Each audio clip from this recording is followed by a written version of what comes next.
Hi friend, কেমন আছেন সবাই? তো যে গরম পড়েছে আমরা কিন্তু খুব একটা ভালো নেই। আপনারা কেমন আছেন অবশ্যই কিন্তু শেয়ার করবেন। আজকের ব্লগটা কিন্তু একটু অন্যরকম। অতিরিক্ত গরমে কয়েকদিন হলে বাসা থেকে বের হওয়া যায় না। এবার ঈদের মধ্যেও আমরা তেমন কোথাও ঘুরতে যেতে পারিনি, কারণ বাহিরে এত বেশি রোদের তাপ আর এত বেশি গরম, খুবই অস্থির লাগে বের হলে। এই গরমের মধ্যে আপনাদের ঈদ এবং ঈদের ছুটি কেমন কেটেছে অবশ্যই কিন্তু জানাবেন। আমাদের ঈদের ছুটি কিন্তু ঘরের মধ্যেই গেছে। তো যেহেতু অনেক দিন বের হওয়া হয় না, তো আজকে ভাবলাম যে না, বিকালবেলা একটু বাইরে যাই। আসলে ঘরে থাকতে থাকতে না মাঝে মাঝে দমটা বন্ধ হয়ে আসে, মনে হয় কি বাইরে গেলে একটু খোলা আকাশের নিচে গেলে ভালো লাগবে। তো যে কথা সেই কাজ, আমি রাজকুমারী প্রিয়াঙ্কা আমরা রেডি হয়ে বের হয়েছি। যদিও সুতি কাপড় পরেছি, তারপরেও কেন জেনে বাহিরে বের হলেই ঘাম হইতেছে। রাজ্য আর্য ওদের আজকে ক্যারাটি বন্ধ থেকে খুলেছে, তো ওরা আগেই চলে গেছিলো ক্যারাটিতে। পরে আমরা মা মেয়ে চলে গেলাম। গিয়ে তো আমার সবচেয়ে প্রিয় জায়গা, সেই দোলনার জায়গাটাই চলে গেলাম। এখানে গিয়ে দোলনায় চড়তে আমার খুব ভালো লাগে। আমার মেয়েও কিন্তু এই জায়গাটা অনেক বেশি পছন্দ করে, ও আমার মতো দোলনায় চড়তে ভালোবাসে। দেখুন আমরা দুইজন লাভ বানাচ্ছিলাম।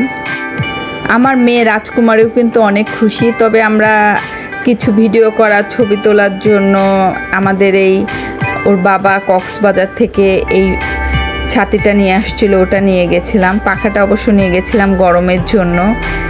তো একটু ঢং করে ছবি তুললাম, ভিডিও করলাম। জানি না আপনাদের খারাপ লাগবে কি না, তো খারাপ লাগলে ক্ষমাসূচক দৃষ্টিতে দেখবেন। এই তো প্রচণ্ড গরম, কিন্তু চারদিকে সবুজ আর খোলা আকাশ। অনেক দিন পরে আজকে বের হওয়া হইলো। সেই ঈদের আগের দিন বের হয়েছিলাম, তারপর আর বের হইনি, এর জন্য ভালোই লাগছিল। যখন দোলনায় চড়ছিলাম একটু বাতাস লাগছিল, তখন ভালো লাগতো। এই যে রাজকুমারী, ও কিন্তু এখন অনেক বেশি চঞ্চল হয়ে গেছে, আদো আদো কথা বলা শিখেছে। ও বাইরে যেতে খুবই পছন্দ করে, কিউটি বুড়ি আমার।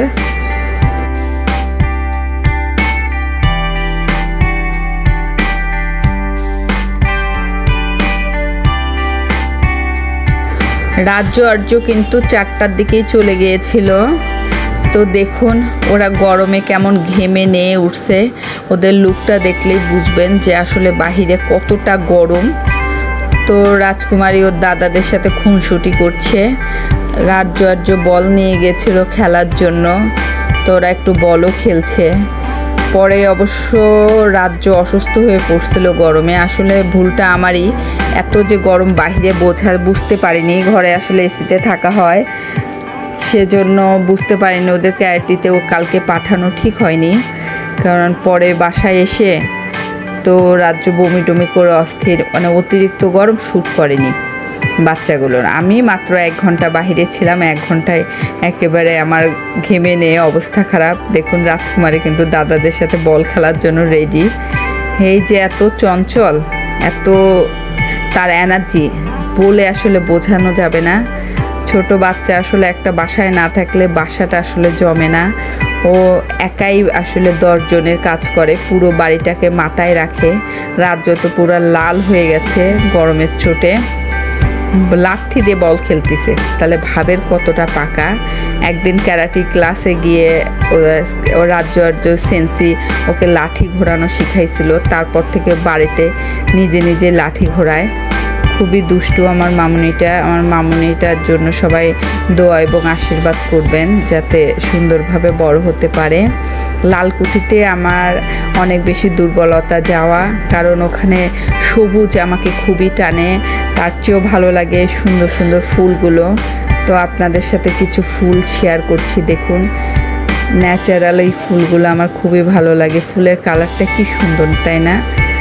তো এই জন্যই মূলত আমি কয়েকদিন পরপরই লালকুঠিতে যাই। আগে কিন্তু আরও কন্টিনিউ যেতাম, এখন অবশ্য মামুনি ছোট, ওইভাবে যাওয়া হয় না। ফুলের সাথে ছবি তুলতে, ভিডিও করতে আমার খুব ভালো লাগে। ফুলই আমার ভালো লাগে। চারদিকে শুধু সবুজ আর সবুজ, একেবারে প্রাকৃতিক পরিবেশে ভরা। এরকম আসলে আমরা শহরে থাকি, কোথাও তেমন এরকম জায়গা পাওয়া যায় না। এই গাছটাও কিন্তু অনেক সুন্দর লাগে। এটা একটা লিচু গাছ, পুরোটাতে বাউন্ডারি দেওয়া। এখানে বসে ছবি তোলা, বসে সবাই সময় কাটায়, গল্প করে। তো এই দেখুন আমার রাজকুমারী দাদা ভাইয়ের করে উঠছে। দাদা ভাই যদিও ঘেমে একেবারে লাল হয়ে গেছে, লাল টুসটুস, দুষ্টুমি করছে। এই তো আবার বল খেলতে নেমে গেছে আমার রাজকুমারী। আমার আসলে ছবি তুলতে, ভিডিও করতে অনেক বেশি ভালো লাগে। এই ভালো লাগা থেকে আমার এই কাজগুলো করা, অন্য কিছু না আসলে।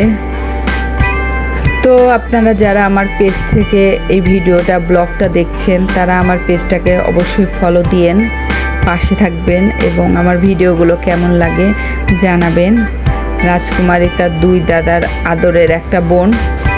ওরা দুই দাদা অনেক ভালোবাসে। রাজকুমারীও তার দাদা ভাইদের অনেক বেশি ভালোবাসে। তো জবা ফুলগুলো অনেক সুন্দর। জবা ফুলের কালারটা খুবই উজ্জ্বল কালার, আমার খুব পছন্দ। তারপরে যে সন্ধ্যা মালতী, ভ্যারাইটিস পদের ফুল কিন্তু লালকুঠিতে আছে, ভালো লাগে। দেখুন একটা টকটকে লাল কালারের গোলাপ, তো অনেক সুন্দর। তো বন্ধুরা, আজকে চলে যাচ্ছি, আবার দেখা হবে অন্য কোনো ব্লগ নিয়ে। অবশ্যই কমেন্টে জানাবেন ব্লগটা কেমন লাগলো, তাহলে আরও মিষ্টি দুষ্টু ব্লগ নিয়ে চলে আসব। তারপর দুঃখের কথা হলো, বাড়িতে এসে আজকে আমরা গেটের চাবি নিয়ে নেই। আমাদের সিকিউরিটি বাসায় ছিল না, গেটে ছিল না। তো আমরা এসে গেটের কাছে এখন তোর বাসায় ঢুকতে পারছি না, গরমে ঘেমে নিয়ে 10 মিনিট গেটের কাছে ওয়েট করে পরে সিকিউরিটি আসলো, গেট খুলে দিল, তারপর আমরা বাসায় আসলাম।